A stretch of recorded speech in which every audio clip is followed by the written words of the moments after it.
আমাদের তিনজনের চ্যানেলে আর একটা রেসিপিতে তোমাদেরকে স্বাগত জানাই। আজকের আরো একটা রেসিপি নিয়ে তোমাদের সামনে হাজির হয়ে গেছি। দেখো কি সুন্দর সুন্দর কচি কচি সজনা পাতা। এই গরমে তো সজনার ডাঁটা তো উঠেছে, তো এই সজনা ডাঁটা কিন্তু আমি মাছের ঝোল করে তোমাদেরকে দেখিয়েছি। তা এখনো এই সজনা পাতা দিয়ে কোনো রেসিপি তোমাদেরকে করে দেখাইনি, তাই আজকের ফার্স্টেই ভাবলাম যে সজনা পাতা প্রথমেই আজকের বড়া করে তোমাদেরকে দেখাবো, তারপরে ভাজা তো একদিন অবশ্যই করে তোমাদের দেখাবো। আগে তোমাদেরকে সজনা পাতা বড়া করে দেখাবো। তা দেখো কি সুন্দর সুন্দর কচি কচি টাটকা টাটকা একদম ফ্রেশ একদম পাতাগুলো। এই এই সময় কিন্তু মানে সজনা পাতাগুলো কিন্তু কচি কচি পাওয়া যায়, তাই একদম পুরো টাটকা টাটকা কচি কচি পাতা দেখে ভাবলাম আজকে একটু বড়া বানাবো। তা চলো তার জন্য আগে পাতাগুলোকে ছাড়িয়ে নিই, তারপরে দেখাবো যে বড়া করতে আমি কি কি নিয়েছি। সজনা পাতার কিন্তু গুণাগুণের কিন্তু কোনো শেষ নেই। যেমন ডাঁটার যেমন অনেক প্রচুর গুণ আছে, পাতারও কিন্তু প্রচুর পরিমাণে গুণ আছে। এগুলো হলো বিনা সারের জিনিস, তাই এর কোনো গুণাগুণের কোনো শেষ নেই। তাই এখন এই যে সিজনে বলেছি, যে সিজনে যে যেমন সজনে ফুল যখন হটে গরমে, তখন কিন্তু বাচ্চাদের প্রত্যেক বাচ্চা বলো বড়দের কিন্তু খাওয়ানো উচিত। যে সিজনে যে জিনিস সবজি বলো ফল বলো উঠলে বাচ্চা থেকে বড়রা সবাই খাওয়া দরকার। বড়রা না খেলে কিন্তু বাচ্চারা খেতে খায় না। আমি কিন্তু আগের ভিডিও বলেছি, যতটা দেখবে বা মা বাবারা দেখবে বাচ্চাদের দেখবে পড়াশোনার বিষয় যতটা চাপ দেয়, খাওয়া দাওয়ার বিষয় কিন্তু বেশি চাপ দেয় না। এখনকার ম্যাক্সিমাম বাচ্চারাই অর্ধেক সবজি ফল কিছুই খায় না বলে মারাও ছেড়ে দেয়। কিন্তু আমি বলবো মাদেরকে বলবো একটু নানান রকম হয়তো সজনের শাক হয়তো ভাজা করে দিলে সেই বাচ্চারা হয়তো খেলো না, কিন্তু এই বড়া করে দিলাম মানে তখন একটু মুচমুচে একটু বড়া হলো, বেশ একটু মিষ্টি মিষ্টি একটুখানি বেশ ঝাল ঝাল হলো, মুখে একটু ভালো লাগবে স্বাদ পাবে, তখন দেখবে খাওয়া হয়ে যায়। তাহলে আমরা তাহলে শরীরের ধরো উপকারের জন্য দেখুন এই পাতাগুলোও খাওয়ানো হয়ে গেল, আর ওদের দেখবে সবজি টবজি যত পারবে একটু নিত্য নতুন ওদের মুখরোচক বানিয়ে দিলে ওরা অবশ্যই দেখবে খাওয়া হবে। তাহলে চলো অনেক কথা বলে ফেললাম তোমাদেরকে, চলো আগে পাতাগুলো ছাড়িয়ে নিই। এই শাক ছাড়াতে গেলে কিন্তু কোনো বটির কোনো কিন্তু দরকার নেই, হাত দিয়ে কিন্তু ছাড়ানো যায়। চলো তোমাদেরকে একবার, অনেকেই জানে যে সজনা শাক কিরম ভাবে ছাড়াতে হয়, অনেকে হয়তো যারা কলকাতার দিকে মানুষ থাকে অনেকে অনেক কিছু জানে না, তাও আমি দেখিয়ে দিচ্ছি কেমন ভাবে শাকটাকে ছাড়াতে হয়। এরকম ধরো লম্বা ধরো একটা, ধরো পুরো একটা ডাটায় দেখো, একটা ডালে দেখো কত দেখো পাতা।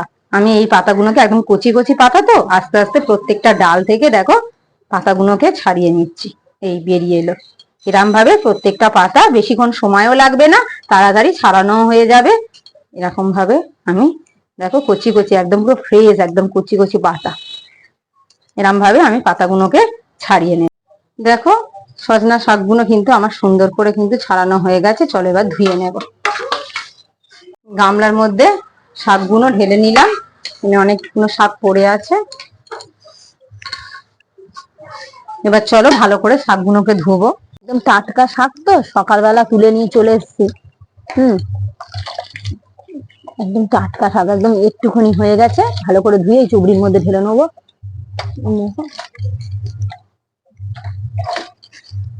কচি শাক তো একদম পুরো একদম জলে দিতে একদম মিশিয়ে গেছে। এবারে একবার ধুয়ে নিচ্ছি আর একবার ধুয়ে নিচ্ছি, বেশ ধোয়া হয়ে গেছে। শাকটা একটু নুন দিয়ে দেবো, নুন দিয়ে দিলে কি হবে শাকটা একটু অনেকটা দেখবে নেতিয়ে যাবে নুন দিলে, আর জলটাও যে জলটা থাকবে সেই জলটা বেরিয়ে গেলে তাহলে আমার বড়ার জন্য সমস্ত মশলার সাথে শাকটা মিশাতে সুবিধা হবে। তাহলে চলো ততক্ষণে নুনটা মিশিয়ে জলটা বেরোক, শাকটা একটুখানি বেশ জল বেরোলে শাকটা কমে যাবে, ততক্ষণে চলো আমি যে এই যে বড়া করব তার জন্য ঘরে থাকা চাল নিয়েছি, আমরা জিরা রাইস খাই সেই চালই নিয়েছি, একটু বেটে নেবো। তোমরা ঘরে থাকা যে চাল সেটাও নিতে পারো, বা তোমাদের ধরো গোবিন্দভোগ চাল নিতে পারো, এমনি আতপ চাল যে চাল নেবে এটার জন্য। চাল বারো বলে শিল নিয়ে বসে পড়েছে। এই দেখো জিরা রাইস খাই বললাম তো, এই চালই নিয়েছি। এই চালটা আমি সকালবেলা ভিজিয়ে রেখে দিয়েছিলাম, দেখো অনেকক্ষণ ভিজানোর ফলে চালটা কিন্তু টুকে গেছে। এইবারে চলো চালটাকে ভালো করে ধুয়ে শিলেতে মিহি করে বেটে নেবো। তার জন্য শিল নিয়ে বসে পড়েছি, শিলটাকে ভালো করে ধুয়ে নেব। শিলটাকে ভালো করে ধুয়ে নিলাম। চালটাকে দুবার ধুয়ে রেখে দিয়েছিলাম, ভিজিয়ে ধুয়েছিলাম, আবার একবার ধুয়ে নেবো চালটাকে। চালটা কিন্তু ভালো করে পরিষ্কার করে কিন্তু আমি ধুয়ে নিয়েছি। তাহলে চলো চালটাকে বেটে নেবো। এখানে চলো চালটাকে শিলে ফেলে ভালো করে দেখো, খুব যে মিহি করে বাটতে হবে তার কোনো নেই, বেশি মিহি করে দরকার নেই।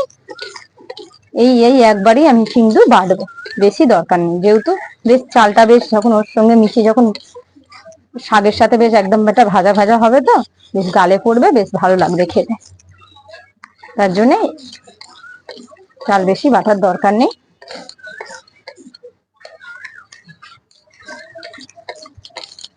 একটু অনেকক্ষণ বেশিক্ষণ ভিজিয়ে রাখলে না চালটা বেশি বাটতেও সময় লাগবে না, তাড়াতাড়ি কিন্তু বাটাটা হয়ে যাবে। দেখো বন্ধু, একদম পুরো মিহি করে আমি কিন্তু একটু গায়ের জোরে একটু চেপে চেপে যাতে একবারে হয়ে যাবে। দেখো একদম কিন্তু মিহি করে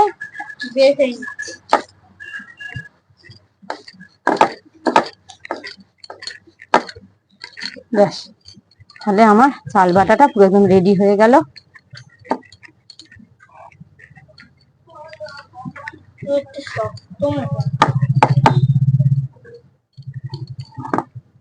সত্যি করে দেখো তুমি একবার। তাহলে আমার চাল বাটাটা পুরো কমপ্লিট হয়ে গেল। ততক্ষণে মনে হয় শাকের থেকে জলটা অনেক ঝরে গেছে। তাহলে চলো এবারে আমি সজনে ফুলের বড়া, সজনে শাকের বড়ার জন্য আমি কি কি মশলা নিয়েছি চলো তোমাদেরকে আমি একবার দেখিয়ে দিই। বেটে নিয়ে চলে এলাম। এবারে একটা দেবো বড় সাইজের পেঁয়াজ, আর দেবো একটু লঙ্কা কুচি। যে যেমন ঝাল খাবে সে তেমন একটু লঙ্কা কুচি করে দিয়ে দেবে। চলো পেঁয়াজটাকে আমি ছোট ছোট করে একদম কুচিয়ে নেবো। পেঁয়াজটাকে একদম সরু সরু করে কেটে নেব। কাটা হয়ে গেলে সরু সরু করে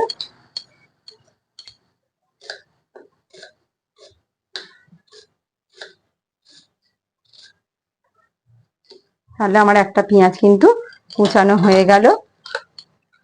একটা বাটিতে তুলে নিচ্ছি।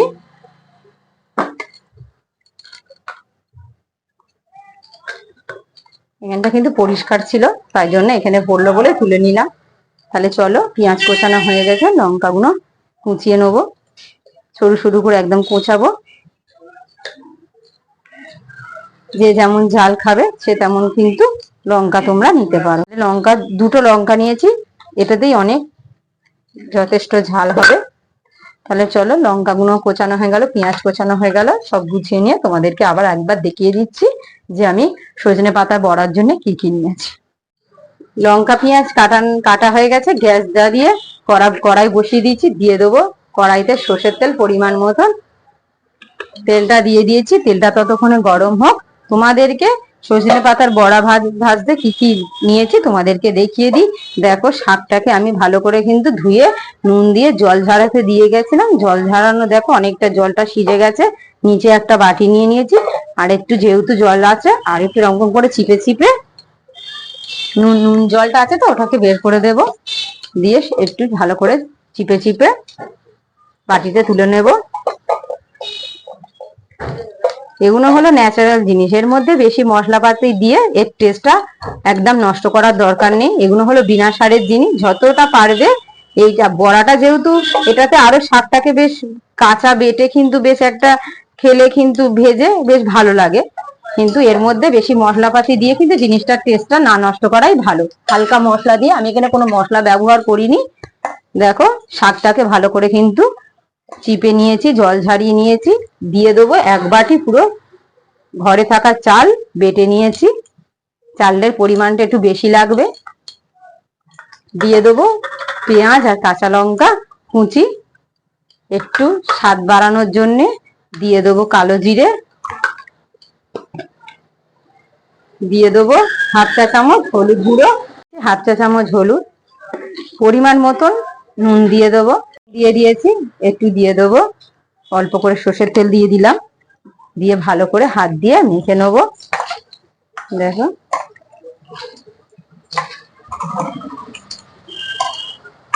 হাত দিয়ে ভালো করে প্রত্যেকটা শাক আর পেঁয়াজ চালের বাটা সমস্ত যেন ভালো করে মিশানো হয়, সেরকম ভাবেই ভালো করে মেখে নেব।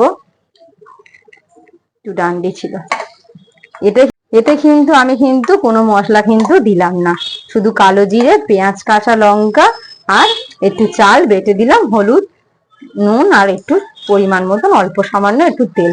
এই দিয়ে কিন্তু বড়াটা ভাজলে কিন্তু অসাধারণ খেতে লাগে। কোনো মশলাপাতি দেওয়ার কোনো দরকার নেই, কারণ এই শাকের আমি আগেই বলেছি এই শাকের কোনো গুণাগুণের শেষ নেই, কারণ এর কোনো বিনা সারের জিনিস। তাই এতে কোনো মশলাপাতি দিয়ে শাকের টেস্ট বলো বা গুণ নষ্ট করার কোনো দরকার নেই। আর এটা বড় থেকে বাচ্চারা কিন্তু সবাই কিন্তু এটা খেতে পারবে, বয়স্ক লোকেরাও কিন্তু খেতে পারবে। আর বয়স যখন হয়ে যায় দেখবে বয়স্ক লোকেরা দেখবে বাচ্চাদের মতন অনেক কিছু তারাও খেতে চায় না।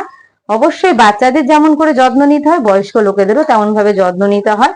তাই বিশেষ করে তো আগে আছে বাচ্চারা, বাচ্চাদেরকে অবশ্যই তোমরা এরকম ভাবে একটু টেস্টি টেস্টি বেশ খেতে ওদের ভালো লাগবে, অবশ্যই এরকম জিনিস ওদের বানিয়ে খাওয়াবে, দেখবে আপনার বাচ্চাদের দেখবে সবজি বলো এইসব এইসব ন্যাচারাল জিনিস খাওয়া নিয়ে ওদের কোনো সমস্যা থাকবে না।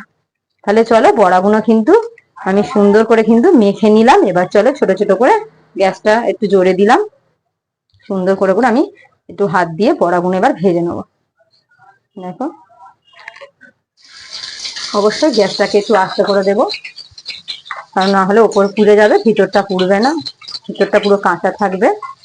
কিন্তু ফ্লেমটা কিন্তু আস্তে হিট, গ্যাসটা জোরে জ্বালিয়ে তেলটাকে হিট গরম করে নেবে, দিয়ে গ্যাসটাকে আস্তে করে দিয়ে বড়াগুলো আস্তে, কারণ যেহেতু এখানে আমি বেসমের ব্যবহার করব না তাই একটু পাতাগুলো ছেড়ে যাচ্ছে, তার জন্য কিন্তু গ্যাসের ফ্লেমটাকে আস্তে করে দিলে আর দেখবে পাতাটা অতটা বেরোবে না, জিনিসটাকে ধরে রাখবে। দেখছো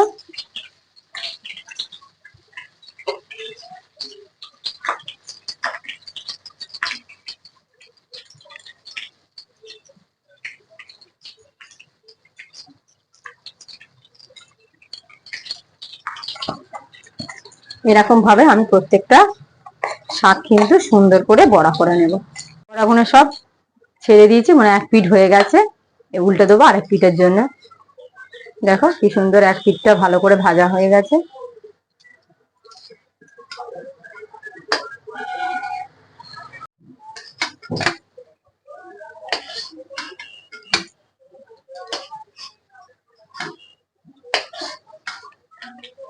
এই যে গরম গরম একদম পুরো বড়া হবে, এরকম সজনা পাতার বড়া, এরকম বড়া হবে, আর সঙ্গে একটু ডাল হবে, আর গরম গরম ভাত, আর এই সজনা পাতার গরম গরম বড়া, এই দিয়েই আজকের ভাত খাওয়া হয়ে যাবে। ডাল তো করাই আছে, আর এই দিয়ে আজকের ভাত খাবো। ভাজা হয়ে যাচ্ছে,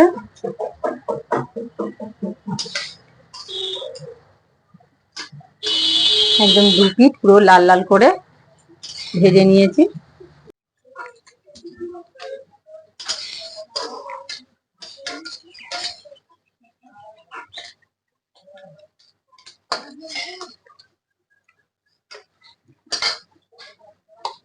তাহলে আমার বড়াগুলো পুরো রেডি হয়ে গেল, রেডি হয়ে গেল সজনে পাতার বড়া।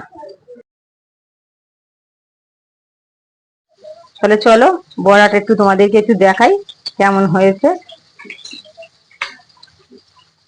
দেখো কি সুন্দর লাগছে খেয়ে দেখে,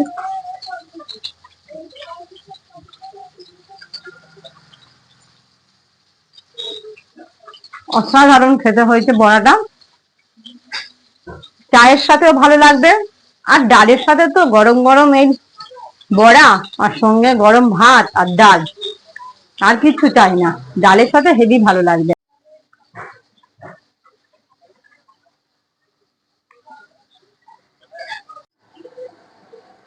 বড়াটা এত সুন্দর হয়েছে না, খেতেই থাকছি খেতেই থাকছি। এই বড়াটা কিন্তু সন্ধ্যেবেলা কিন্তু টিফিনে যেমন মুড়ি খাওয়া হয়, অনেক সময় চপ বেগুনি কিনে নিয়ে এসে খাওয়া হয়, বা চপ বেগুনি অনেকে ঘরেতে করে, নানান রকম বড়া ভেজে কিন্তু মুড়ি দিয়ে খাওয়া যায়, কিন্তু এই বড়াটাও কিন্তু মুড়ি দিয়ে কিন্তু বেশ খাওয়ার যে একদম পুরো উপযুক্ত বড়া একদম।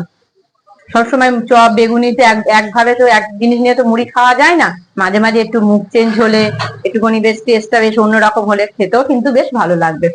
তো অবশ্যই তোমরা এই সজনে পাতা, সজনে ফুল ফুল বলে বলে শুধু সজনে পাতার এই বড়াটা অবশ্যই তোমরা বানিয়ে খাবে, কেমন লাগলো কমেন্টে জানাবে, আর ভালো লাগলে লাইক তো অবশ্যই করবে। আর আমার চ্যানেলে নতুন নতুন এই রান্না দেখতে আমাদের তিনজনের চ্যানেলটাকে অবশ্যই সাবস্ক্রাইব করে আমাদের পাশে থাকবে। তাহলে দেখা হচ্ছে পরের কোনো রান্নার ভিডিওতে, পরের কোনো স্বাদে। আর যারা ফেসবুক ইনস্টাগ্রাম আর থাপ থেকে দেখছো অবশ্যই আমাদের তিনজনের চ্যানেলটাকে একটা ফলো করে আমাদের পাশে থাকবে। ততক্ষণ সুস্থ থাকবে, ভালো থাকবে, দেখা হচ্ছে আগামীকাল।